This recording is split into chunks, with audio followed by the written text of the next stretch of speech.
Hi guys, today we're going to be learning about the factory life during the Industrial Revolution. In the factories, life was really hard.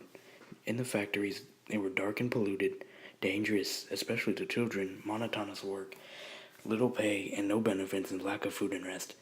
And monotonous work means that they do the same work every time. So, like, for example, if you had to build the engine for the car, or, okay, no, the engine for the steam engine, they'd do the same thing over and over and over again, and that became a nuisance. Picture, it shows that the factories are putting out so much smoke, and that's a danger to both health and to everyone in the working place, and that's why it was really bad in the factories while people were working. Women and children workers.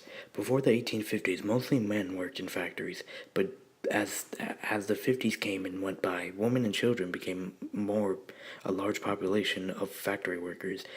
It became less of a cottage work and more factory work. And after 1870, women got more work opportunities, such as a nurse or a teacher. And as you know, cottage work is housework, like house factory instead of industrial work, such as like working in factories, obviously.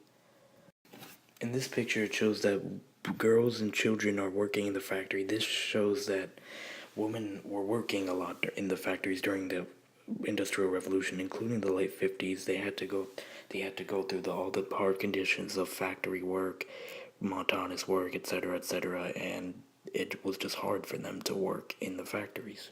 Okay, the Luddites were frustrated English workers that were inspired by Ned Ludd. Basically, they went into factories and smashed machinery. However, they saw that this was not the answer, so they formed labor unions. And the reason why they smashed machinery was because they thought the machinery was taking their jobs. And since they thought they were taking their jobs, they decided, hey, maybe we should destroy them so we can get our jobs back. But when they kept destroying them, we realized, hey, this isn't really the answer. So they formed labor unions and tried to get higher wages and better jobs and see if they can get their jobs back. This, however, Parliament didn't really listen to them, and it didn't really work out the way they wanted to, and they didn't really get what they want until maybe the late 1800s.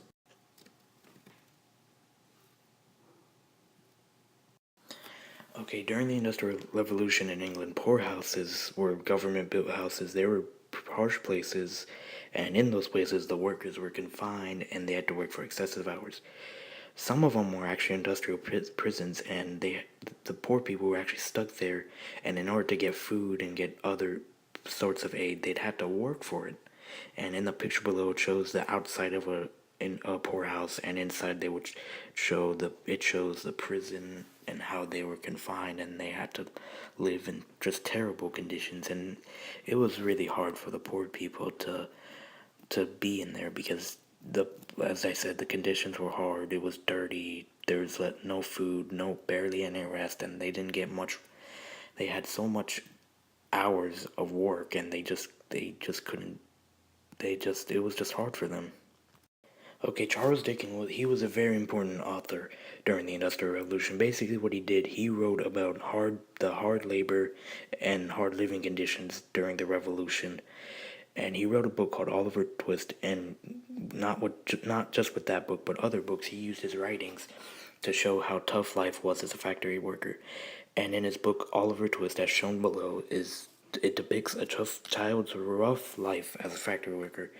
And this book also portrays him because he worked as a factory worker when he was a child. So he wrote in Oliver Twist his experience into a fictional story. The Chartists were people who supported the People's Charter, and the People's Charter basically said that like a list of things to give them a better political rights, such as a better voting system, general elections, owning private property, and that's what the Chartists were wanted to achieve during the Industrial Revolution. They wanted political reform, and they wanted to own private property for themselves. They wanted a better voting system. They just wanted more rights in general. And they were a physical force during this time However, even so, they failed to achieve their goals because the parliament kept telling them no, and the parliament wouldn't listen to them at all. Okay, now we're gonna start getting into economic policies that emerged as the Industrial Revolution went to its peak.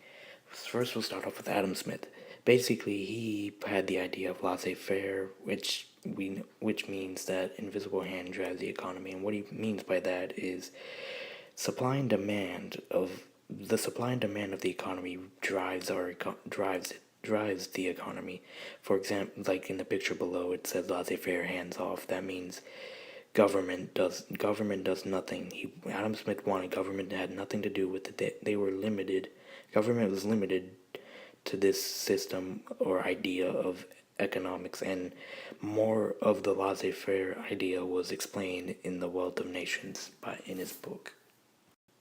Also, ultimately, Adam Smith's laissez-faire policy would end up benefiting society because since the invisible hand would make individual acts better, and without government we could make better decisions, and ultimately we would benefit. It will benefit us, the society, and the economy.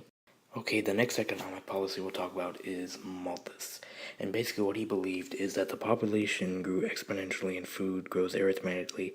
And the basic meaning of that is population grows, it grows faster than food. And because of that, Malthus thought that it would cause famine and we would not be able to feed everyone on the planet as time went on. And that's depicted in the graph in the background. As you see, population was at first less than food, but food kept growing at its own pace arithmetically, while population just kept growing exponentially. And as you can see from the model, it shows that the population is growing faster than the food, and soon, as Malthus said, we would not be able to feed all the population, and soon it would cause a famine, and a lot of people would go hungry. Next, we'll talk about Ricardo's economic policy, and basically, he made up the iron laws of wages, and he said that labor is a commodity which price is determined by supply and demand. And what that really means is just labor is a part of the economy, which the price is determined by the demand of people and the supply of workers, and labor was the supply of workers, as if that increases, then Ricardo believed that the wages would decrease, and that causes a bad future for the working class. And our final slide and economic policy is Karl Marx. Basically, he thought history was a struggle of classes. He thought that no matter what struggle was going to happen throughout the whole classes, for example, middle class would be better off than the poor class, and the aristocracy would be better off than the other two. I mean, he just thought that with the struggle of classes, that work ethics would be divided, and work money, wages would be divided, labor, etc., etc. And then he also thought that women were exploited by men and capitalists, and he thought so